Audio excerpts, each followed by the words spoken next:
Hello mga ka-agree, ngayong araw nga ay nakakita ako ng opportunity upang pahirapan ang aking sarili. Nag-arrange kasi ako ng masanjana. Tingnan nyo naman, parang arrange according to hierarchy. Magkakasunod ang height, parang pinagplanuhan, pero hindi yan. Nagulat lang din kami na magkakasunod pala ang mga height nila.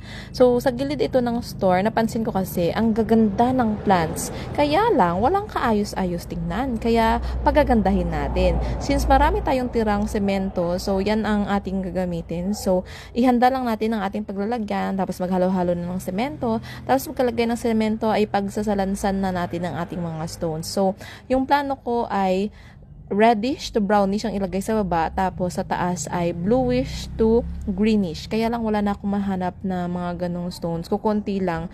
So, marami namang iba pang magaganda-gandang stones, so yun na lang ang gagamitin natin. So, magandang paggandahin dito, kaya para mag-ano ka, 'di ba? Parang nagre-relax ka lang pag tumatambay ka dito, pag nagkakape-kape ka or pag may kausap kang client. At ito na nga ang ating finished product na hindi pa masyadong finish kasi marami pa tayong gagawin dyan. May kulang pa tayong mga stones, so magkukolect pa tayo ng marami pa kasi pagagandahin talaga natin ito kasi maglalagay ng gate dyan, maggagawa din tayo dyan ng pathway. O tingnan nyo naman, ang gaganda ng mga plants natin. Deserve nila yan.